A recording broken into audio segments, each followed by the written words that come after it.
let's just throw right over to our very first guest, Jenna Busch. What's up, Jenna Busch? Hello.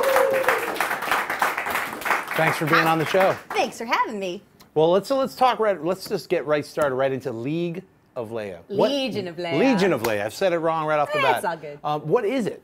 It's a website that I started. It actually came out of the original Star Wars casting. When the first announcement happened and there was 1 new woman and 7 new men, I was having a little discussion with a friend in a bar about how that's maybe not cool. So I started this website and I wanted to promote and support women in sci-fi. Now, the whole thing has changed with Star Wars. I mean, the casting, obviously, there are some amazing kick-ass chicks in there. So I'm really, really excited. But we do news every day. We've got a podcast that we just started. It goes up on Thursdays, and I'm very excited about it. Right. So you've got some books you're writing about psychology, right? How'd this get started? Okay, well, Dr. Travis Langley is an editor for this series of books, and they started with Walking Dead psychology.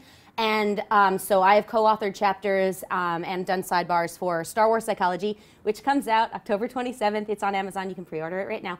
Well, that was not a plug that was an excellent plug. I'm down with that plug. But so I co-authored the chapter with Dr. Janina Scarlett, and who writes for Legion of Leia.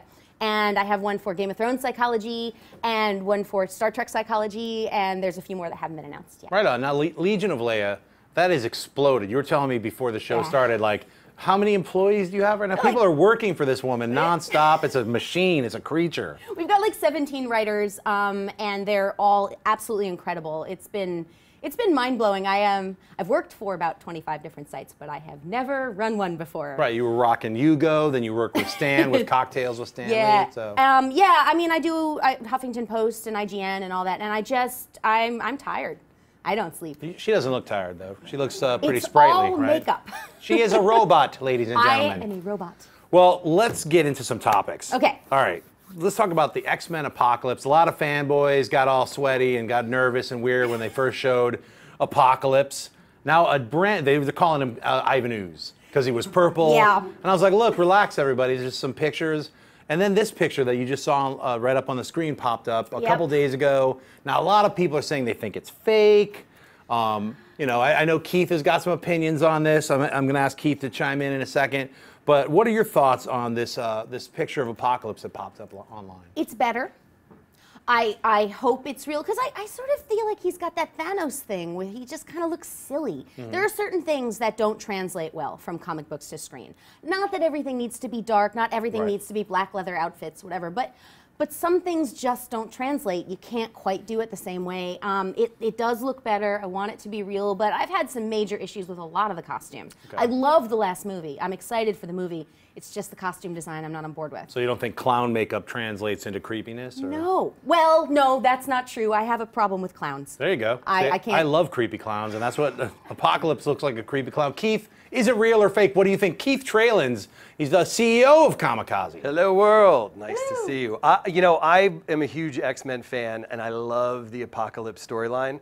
And I'm convinced that this is all a plot, a marketing ploy, and I think we're going to see the evolution. And I think that first photo was a young Apocalypse.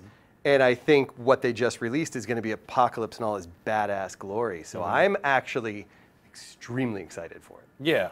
So basically, he started out as like a fresh grape, and then he shriveled into a raisin? Well, no, but or plumped up into a big blueberry. Yeah. Oh. Well, there's no Oompa Loompas to roll them out. But think about that's right. Think about what we saw at the end in that after scene shot. Right? He was real thin and was frail. And so that's where I think we're going to see a really cool evolution. I think that's all that was. I personally, my own opinion is it's just a low angle and they color corrected. It's the same exact makeup because I studied. I was like, because people were saying it's totally different. I totally love this new Apocalypse. And I was like, hang on a second, nerds. So I got all up close. I had the microphone or the magnifying glass. I was like, yeah, that's right. Yeah. That's the same makeup. I kind of agree with it. Could be because I did makeup for a lot of years and it doesn't look particularly different. And you can change so much stuff with lighting. And color correction in post with our digital technology. They're like, highlight that weird little clown rim job. You know what I'm saying? It's like, oh, that's so creepy. The other thing is everything. Bryan Singer just keeps putting picture after picture after picture online. Like by the time Days of Future Past came out, I felt like I'd already seen the movie. Right. So I don't know. Maybe we put fewer things out until they're ready.